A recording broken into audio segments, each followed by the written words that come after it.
Hi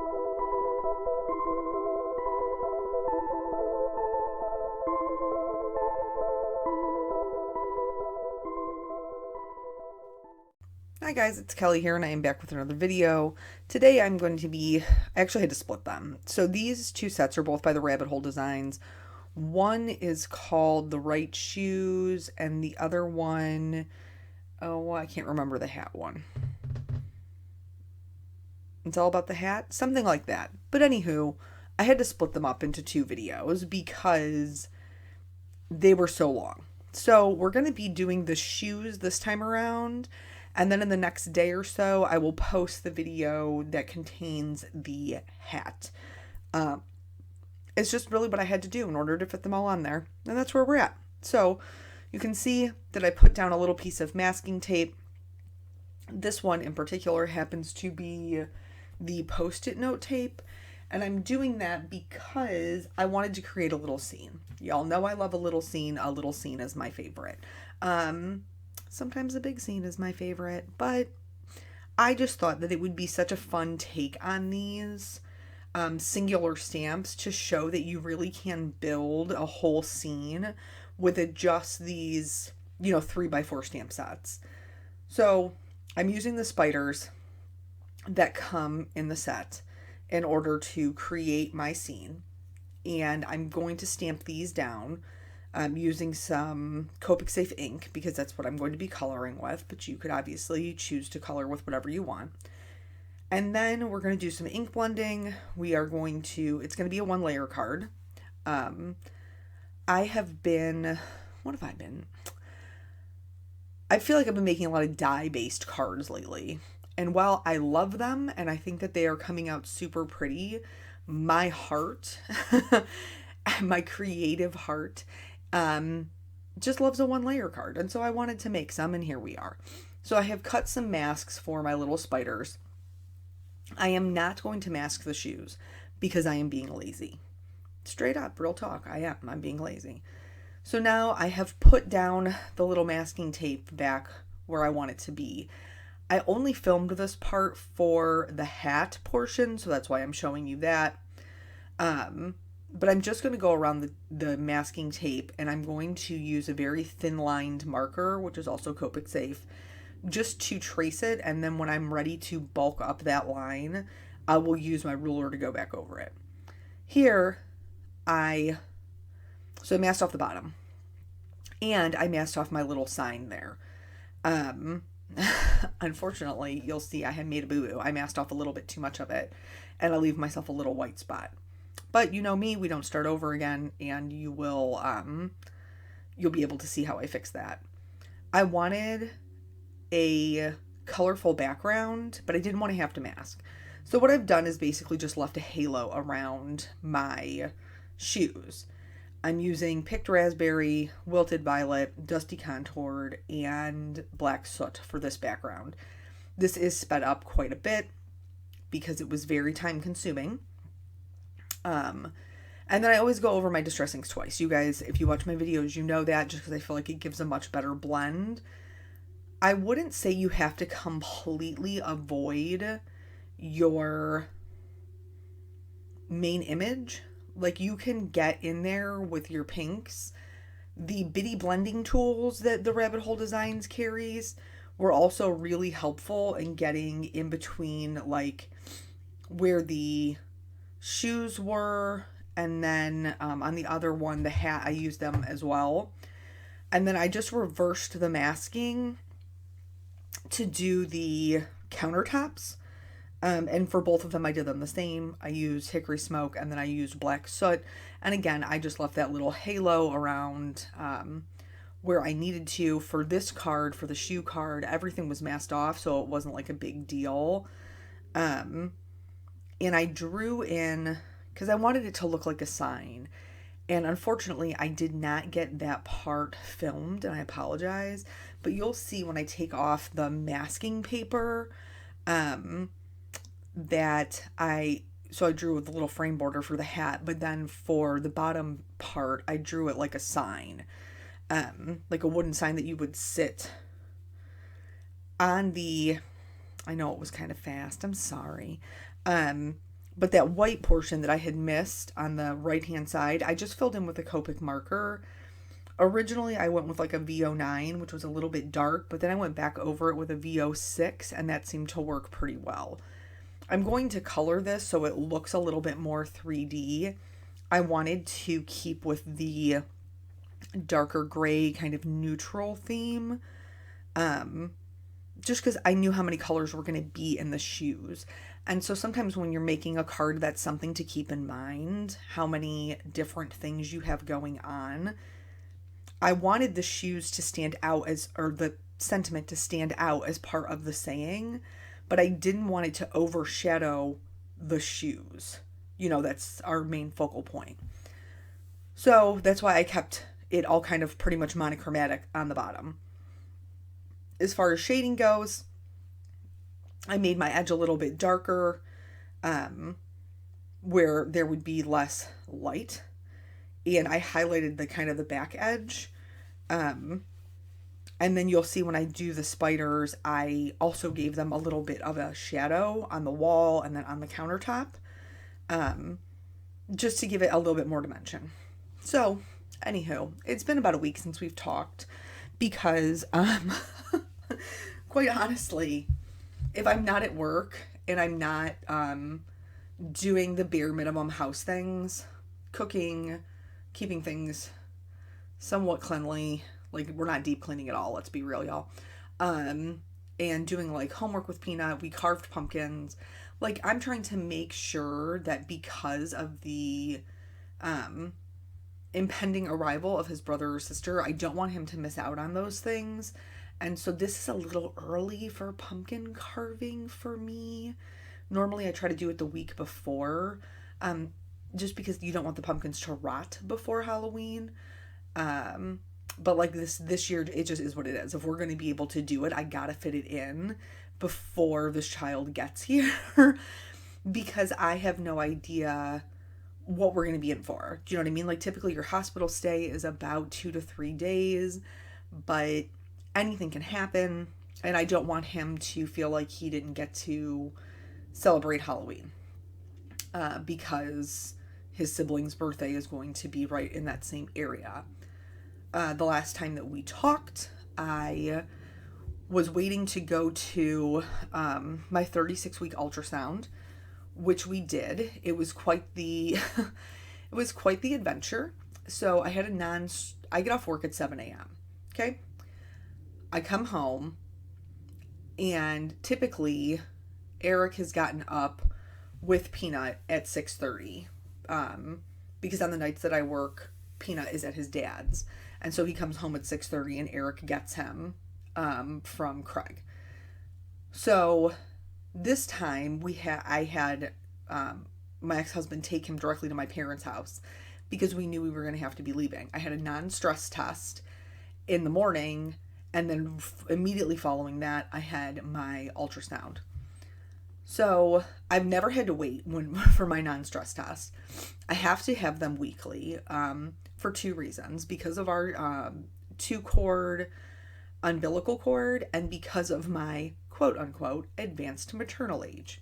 So I'm geriatric, and we have to have multiple non-stress tests just to make sure the baby's moving how they're supposed to be. So we go to the non-stress test is in labor and delivery. I've had 4 at this point. They've all been really good. It's all been super good news. But this particular one, I've never had to wait. I've always just walked in the door. Hey, I'm here for my appointment. They lead me back into the room, hook me up with the little, like one sensor is for the baby's heart rate, and then the other sensor is for like contractions. And then they give you like a little buzzer. And the little buzzer, like a little ticker, is to, every time you feel the baby move, you click the little ticker. And the goal is that you should have, X amount of movements in a certain amount of time. So we've never, like I said, everything's been very, very good. The baby's always looked really good as far as movements are concerned. And of course, today, of all the days, I have an appointment afterward. And I gave myself a 25-minute buffer because it's all based on how cooperative your child is. Like, if they're not moving around, then you're stuck in the chair until they start moving around. So they tell you to eat about 30 minutes before the test, which I do. I just eat on the way there. And then when you get there, they will give you a glass of ice water because like the temperature change and stuff will help the baby get moving around in there. So we go there, and for the first time ever, they're like, yeah, we'll be with you in just a few minutes, have a seat. And I'm like, oof, okay. Well, then we're in the waiting room for like 15 minutes. Now I've given myself a 25-minute buffer. So now I'm down to a 10-minute buffer. I go in there. We're waiting for the nurse to come in. I had to go to the bathroom because I'm 9 months pregnant, and when don't I have to go to the bathroom? So I went to the bathroom. He was like, she came in while you were in the bathroom. She said she'd be right back. So now we're waiting for the nurse.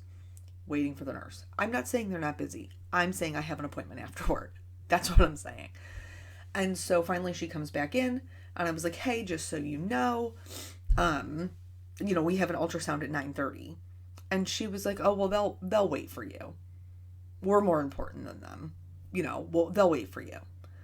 And I was like, okay, but also I work 12-hour shifts and I have been up all night and I have to go back into work tonight. And she was like, well, it all depends on how, I have to make sure your baby's reactive.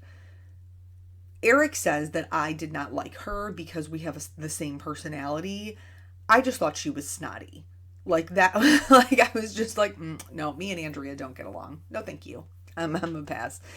Which basically means Andrea is going to be my head nurse on duty when I deliver. I'm positive of it. And so finally, like, we go through the test and our kid's not participating. They're like, no, it's early in the morning and I'm sleepy. And this is normally when we go home and go to bed, Mom. And you're not doing that and you're changing the schedule and that's on you. So I'm like chugging this ice water. Finally, we start to, get some more regular movement. And then we're released at like 9:25 to make it downstairs for our ultrasound at 9:30. So I'm very grateful that we made it.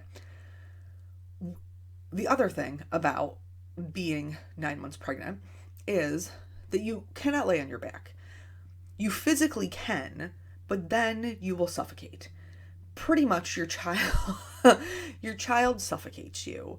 Because your lungs cannot expand because you have this bowling ball that is just sitting on top of your diaphragm and your lungs. And it is, I think I told you when I had my facial, like I could not breathe. And so trying to do this ultrasound, she was like, are you sure you're okay? Let's try it on your side. Let's try. So she was trying to be very accommodating. It was just like, had to prop myself up so I could take in oxygen to keep the both of us alive. That's the kind of situation we were having. And so they did all the measurements and took the baby's heart rate and looked at the heart and kidneys and all that stuff, and everything looked really good. Everything was like right where it was supposed to be. And so we were in the 70th percentile for weight, weighing in at 36 weeks, 6 pounds, 13 ounces, which is only a stone's throw away from 7 pounds. So now I'm terrified that my chubby bunny is going to be like a 10-pounder. And that's going to be something that I don't know if I'm mentally prepared for. But very grateful that our child is a healthy weight, since that is the big concern. But yeah, that's where we are as far as the baby is concerned. We have the nursery all put together. That's all ready to go. I have not packed my bag yet. I have packed our child's clothes, like for the baby, but not anything else. Not like my clothes. And it's probably because I'm very limited on what I can wear, with X amount of maternity clothes. And I know from having my first child that I'm not going to fit into my regular clothes. Because like even after you deliver, you're still like 6 months pregnant. Because your uterus has to shrink down. So I'm not fitting into, my size 4 jeans that I was wearing when I got pregnant. That's just not realistic. So me and my stretchy pants, my, Thanksgiving pants, are going to be friends for a considerable amount of time after I deliver this child. But so that's probably why I haven't packed them, just because I have a limited amount of clothing that I can wear, that I don't want to like pack one of them away and then limit myself even further. I hope that makes sense. And then so the other night at work, which seems to be a trend, my belly was just like super tight. Not like contractions, like regular contractions where like it's super tight and painful and then it like releases. It was just super tight all night. And so I ended up having to call the on-call because it was super tight for like 2 hours. And I was like, what is going on here? And they were like, sounds like Braxton Hicks, but if it starts to get like more rhythmic, if they start to get 5 minutes apart, you need to go to the hospital, which obviously means you're in labor. And I was pretty sure that I was not, just because this is my second child. And I remember, oh boy, do I remember what the contractions felt like with Peanut. I was like, I don't think that this is what is happening here.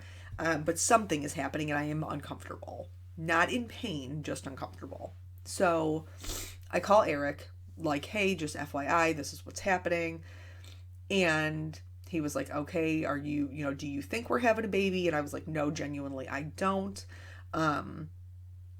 Like, I just think that, I don't know if it's like the stress from being at work. Turns out it's actually like stress from being at work and a combination of dehydration can really kick off like the crazy Braxton Hicks.